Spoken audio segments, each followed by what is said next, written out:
but Norway is, like all Scandinavian countries, the one that in the Illuminati experiment represents a primer. Also regarding the mixing of races. For example, for a period of time, is well known also within the NATO reports that these countries specifically were kept out of contamination of immigration because their bloodlines had to be kept pure, you know. Great. Well, always to do with the bloodlines. Now the bloodlines are mixing up. The scenario is lost. We have those still in Norwegian Freemasonry, a bunch of degenerate Christian fundamentalists who are also Nazis, from my own personal experience. They say that in the war they fought the Nazis and they were great patriots. And actually Himmler made a museum there where you saw today the Grand Lodge for a period of time to show how these people were manipulating the scene. He said, okay, this is the museum of the Freemasons who are controlled by the Zionists and are part of this establishment. But he forgot to say that the Freemasons are actually controlled by the Vatican. The most enlightened brother of the Red Cross in Norway is the 11th degree, who is linked to the Vatican and is approved by the Vatican, because this kind of Freemasonry is actually officially approved in every single ritual has been read. Because of the high content of esoteric knowledge, the Swedish system needed to be approved by the Vatican.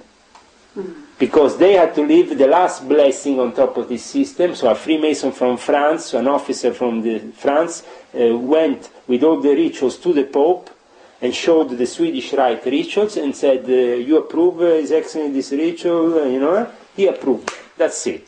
So if he approves this bunch of pagan Egyptian nonsense and in this kind of things, what kind of word is this? It's a hypocrite word, where on one side they're claiming to be monotheistic and believe in one God, on the other side they're worshipping all kinds of gods. There is definitely a clash. You know. What about Berlusconi? Berlusconi is a well-known P2 member. He's trying to come back into power, right, in Italy? He's going to be back into power probably very soon. There is no alternative, because there is no... The church make this government fall down. And why is that? Why the Prodi is now saying, I'm going to take care of my grandsons and leave in politics?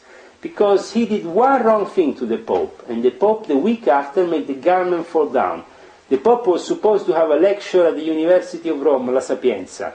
This lecture couldn't happen because of the opposition inside the university, with all the people reminding, you know, that Giordano Bruno was burned on the stake, that Galileo was arrested, that a lot of things will have happened, that, you know, the Pope shouldn't come to the Rome University of La Sapienza.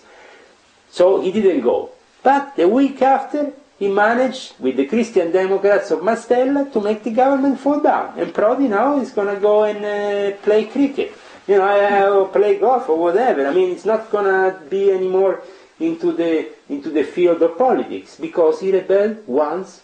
Well, he created this possibility of the Pope not going to the university.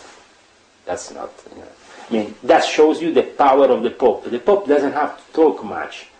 Prodi does one thing wrong, he's out. Scrapped off the books. CFR, Bilderberg, whatever. He can be whatever he wants. Now, okay, so who's coming into power in America? Do you know? Is it going to be Barack Obama, or is it going to be now, in the last Clinton? few days, if you go on the internet, you will see that Renz.com and other websites, Illuminati News, have published an article where I state that Barack Obama is a Prince Hall Freemason, 32-degree Freemason, and also a CFR member. He has written a big article lately on this Council of Foreign Relations. Okay, yes, and you said that earlier, but yeah. What about Hillary Clinton? She's another CFR member. So how...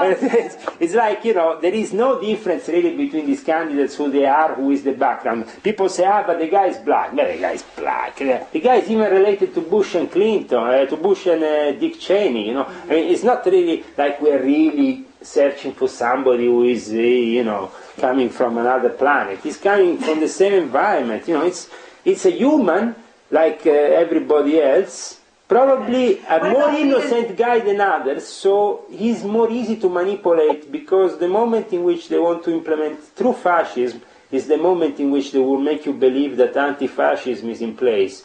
So to put Barack Obama as president and Hillary as vice president is a possibility that the Democratic Convention might take, or vice versa, depending on who is getting more votes at the end of this whatever next vote. Okay, I have one last question for you.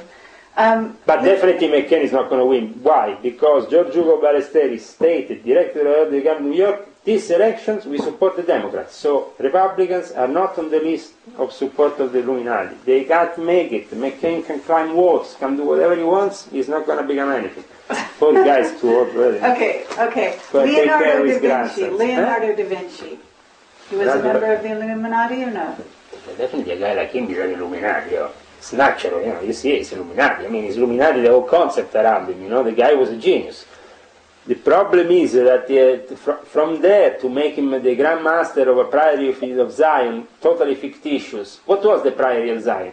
Priory of Zion was a society that was born in Mount Zion, in Palestine, where you have this Cathedral of Zion, whatever.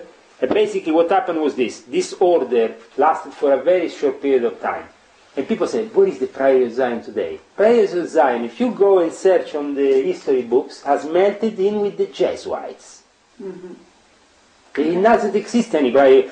The other 6 priories of Zion that exist today is on the internet or whatever, or Plantar Sinclair has created. Plantar Sinclair was the biggest files of rubbish and fraud and an agent of the Illuminati, because he was an agent of Gladio. He was like Licio Gelli. He wanted to create great myths, which he picked up from his friend Robert Ambeleni, from the Martinists. He picked up the myth, obviously the Martinists had created this church, it was the Kabbalistic order of the Rose Cross that had created all the esoteric part of the René Chateau Church with the Abbé Saunier. He was a genuine esoteric interested guy, but all the rest is rubbish. Where he took all his money? Well, from the initiations that they were paying him, because he was making that church profitable, the moment in which he was inviting all these people to initiate themselves into high, glorious, rectified Scottish Rite and other peculiar Templar foundation of that were created in a way mythological, fictitious, but had a ground of truthness. The Priory of Zion of Plantar Sinclair is also Catholic. All the people involved with it, I have a personal, and I can show you documents involved with the Priory of Zion. The people involved nowadays, Gino Sandri, the secretary of Plantar Sinclair, was a member of the Monte Carlo Lodge. Gino Sandri is also one of the biggest intelligence crooks there is around. Okay,